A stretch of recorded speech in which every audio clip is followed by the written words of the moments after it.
અરે ઘણા દાડે તો આપણે તો બે ભાઈ મળી ગયા. હા, ઘણા દાડા મારું કામકાજ થોડું ઘણું મોટું થઈ ગયું એટલે આપણે લોકો ઓછો મને મારા દોડવામાં વધારે. હું પાછો ખેડાપારો કે ખેડાપારો આપણે મૂળ ખેડાપાનો હું. હા. બામરોલી બામરોલી અમારું ને અમારું જ્યાં નજીક હતા મળતા ઉઠતા બેતા પણ હમણે ખેડાપા હું બામરોલી વિસ્થાપિત ડેમ બાંધ્યો ખરો કે. હા. એટલે એના પાસે બામરોલી શહેરા તાલુકાનું બામરોલી ગામમાં રહેવાનું મારું. પ્રવીણભાઈ, મારે એમ જાણવું છે તો એમને આપણે આદિવાસીના લિસ્ટમાંથી બહાર કાઢવા હોય, બરાબર છે, તો આ 2-4 મુદ્દા છે મારા, તો એ સંદર્ભે જરા આપણા મિત્રોએ જરા વાત કરો જરા.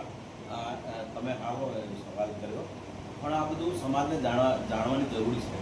હા. કે બોગસ એસટી સર્ટિફિકેટની તમે જે વાત કરો. હા, એસટી. હા, એસટી સર્ટિફિકેટ તો આમાં જે રાષ્ટ્રપતિનું જે ગેઝેટ છે, રાષ્ટ્રીય પ્રેસિડેન્ટનો ઓર્ડર, હા, એની અંદર 6/9/1950 દિવસ છે.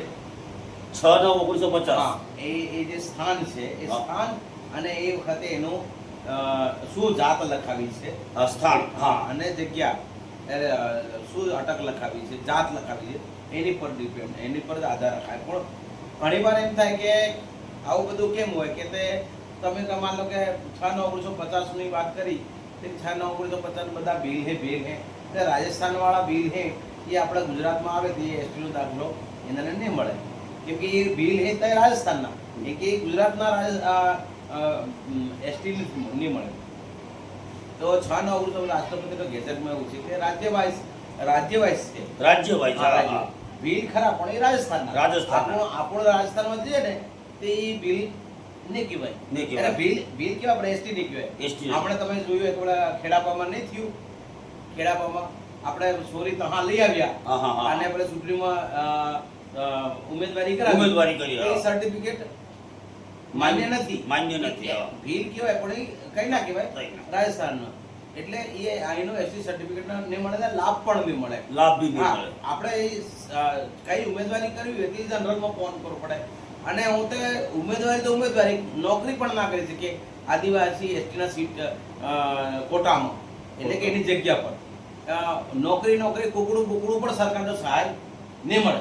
એટલે તમારે આપણે આ રાજસ્થાનના બોર્ડરવાળા વિસ્તારમાં તમે બધા હો એટલે આ ખબર રાખવાની કે રાજસ્થાનની બોન લાવો ખરા, વહુ લાવો, પણ એને ખાલી રોટલા બનાવવાનું અને કઈક ઉમેદવારી કરવી તો જનરલમાં ઉમેદવારી કરાય, કરવી પડે, પણ એસટી અનામતમાં નહીં કરાય. ભલે અહીંયા આપણે સિકલીની વખત ડુંગરપુરની હોય કે આનંદપુરીનો તો બી આપણે ઉમેદવારી નહીં કરી શકે. હા, જનરલમાં કરી શકે, જનરલમાં કરી એસટી સીટ પર ના કરી શકે. અને એસટીનો દાખલો મેળવવો આપણા મળે ને? ના, નહીં મળે. એટલે આપણે આ ખબર રાખવી પડે. અને બીજું તમે એમ કીધું કે ખોટા સર્ટિફિકેટ વાળા પહેરી ગયા, તો તમે જાણતા હોય કેટલાક સમય પછી પહેલા હું બિલ કેવું ખરાબ લાગતું. હા, બિલ કેવું ખરાબ લાગતું, બરાબર. પણ જેમ આપણે તો કીધું કે અમે બિલ હજી આવે, એટલે આપણે એસટીના દાખલા આપણને મળતા હતા તારનાના, આજે પણ મળે.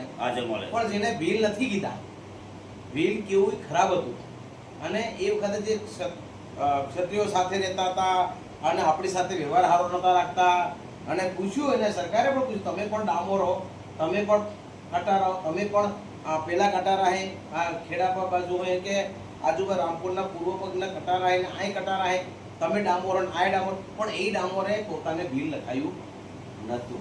આ તમે ધ્યાન રાખો. એને શું કીધું? હું તો ભાઈબંધ એમ કીધું, ક્ષત્રિય એમ કીધું, પછાત કીધું, પણ બિલ કીધું નહીં. એટલે આને તકલીફો મળે જ નહીં. સર્ટિફિકેટ એસટી સર્ટિફિકેટ કોણ કેટલાક વર્ષો પછી એને વસ્તી ગણતરી જે થઈ ને, એ વસ્તી ગણતરી પહેલા ચાલે 1800 ચાલે, પણ 1950 દિવસે ને 1951 વસ્તી ગણતરી એનાની વસ્તી ગણતરીમાં શું લખાયું? એ જે ભીલ વધે આદિવાસી એસટી, પણ એ લોકો જે ગામો હમણાં વાહે પડ્યા છે કે અમને દાખલો હાલો, એ વખતે એની વસ્તી ગણતરી પણ નતું. 0 એસટી. અરે 51માં 0, 61માં 0, 71માં 0 અને 81માં થોડાક પેઠા. એટલે મતલબ બિલ નતા.